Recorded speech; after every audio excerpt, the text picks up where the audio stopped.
Այոս Գեորգիոս եկեղեցին Կոտայքի Հանքավան գյուղի սկզբնամասում է։ Սա Հանքավանում հունական ներկայության ամենավառ վկայությունն է։ Հայաստանում հունական մի քանի եկեղեցի է եղել։ Այոս Գեորգիոսը կամ հայերենով Սուրբ Գևորգն այն եզակի եկեղեցին է, ուր կարելի է այցելել որպես ուխտատեղի։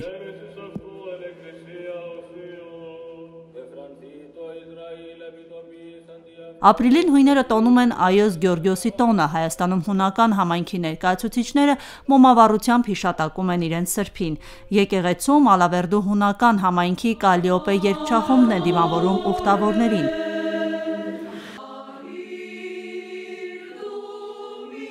Կրոնական ավանդույթի համաձայն հույները Այոս Գեորգիոսին վերագրում են բազմաթիվ հրաշքներ։ Դրանցից ամենատարածվածը վիշապի սպանությունն է, որը կտրում էր գյուղի ջուրն ու առևանգում գյուղի աղջիկներին։ Սուրբ Գևորգ եկեղեցին կառուցվել է 1820-ից 50 թվականներին Հանքավանում 19-րդ դարի սկզբին բնակություն հաստատած հույների կողմից։ Հունական համայնքը ձևավորել են 7 ընտանիքներ, իսկ արդեն 19-րդ դարի վերջին հայաստանաբնակ հույն ընտանիքների թիվը հասել է 250-ի։ Հայաստանում հունական համայնքի նախագահ Մարիա Լազարևան ռադիոլուրի հետ զրույցում պատմում է. Ցավոք խորհրդային տարիներից հետո եկեղեցին այսպես ասած չգործեց, բայց քանի որ սա մեր մշակույթի մի մասն էր,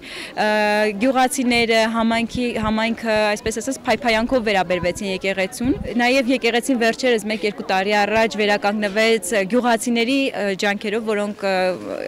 Հունաստանում են ապրում, պարզապես այսպես ասած իրենց պարտքը համարեցին վերականգնել իրենց եկեղեցին, որը իրենց գյուղի այսպես ասած զարդն է։ Հույս ունենք, որ շարունակական կլինի այս միջոցառումը։ Հույս ունենք, որ հաջորդ տարիներին այս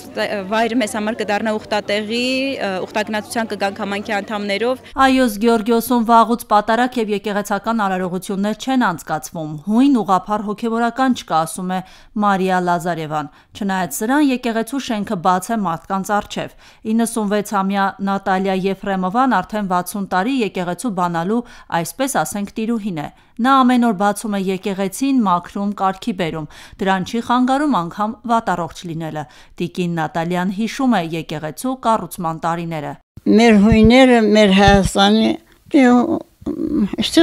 Հայաստանի խողովերը սարքել են մեր ժամը։ Այն մեր ժամը սովետի ժամանակ ակսորել են մեր տերտերին։ Հետո սարքել են Բայեստ։ Պայասից հետո քարուքանդ եղավ։ Ես էլ աշխատում էի լեչկամիսիայում այստեղ, մեր Հայաստանի մինիստրությունից գալիս էին գնում էին, խոստրել են ինձի, ասեցին ինչ կա, ինչ չկա, գյուղացիքի ժամ ունենք քարուքանդը։ Եկան լավ տղեր, մեր Հայաստանի տղերքից, տեսան, որ գրիշը քանդած է, պատերը քանդած են, ասա կարաս դիմում մի քանի գնանիք, մենք լիք հույներ էին այստեղ հայեր էլ կային, հայերի գնանիքներ մերոնք սրակերել ենք ու արկել ենք մինիստրությունից, եկան 2 շաբաթվա մեջ գրիշն էլ դրել են,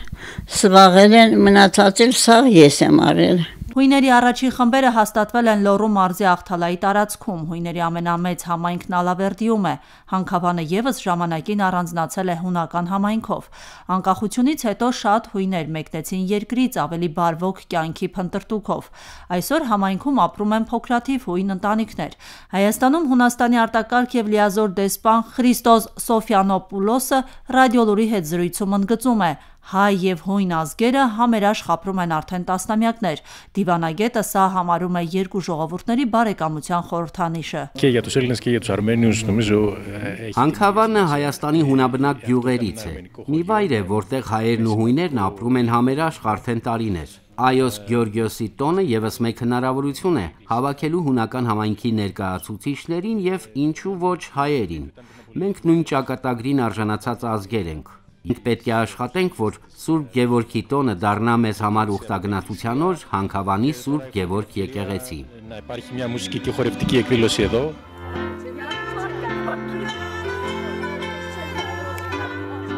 Հայաստանում հունական համայնքն իր ինքնությունը պահպանելու հուսալի ճանապարհ է համարում լեզվի եւ մշակույթի պահպանումը, երբեմն հունական մշակութային նախաձեռնությունները համադրվում են հայկականի հետ։ Դրանց շարքում օրերս հունական համայնքի կողմից անցկացվեց համշենական եւ պոնտական պարերը հայ-հունական խաչմերուկում խորագրով վարպետաց դաս,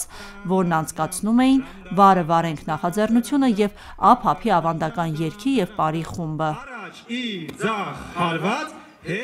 Աիդա Ավետիսյան, Էդվարդ Ասատրյան, Ռադիոլուր։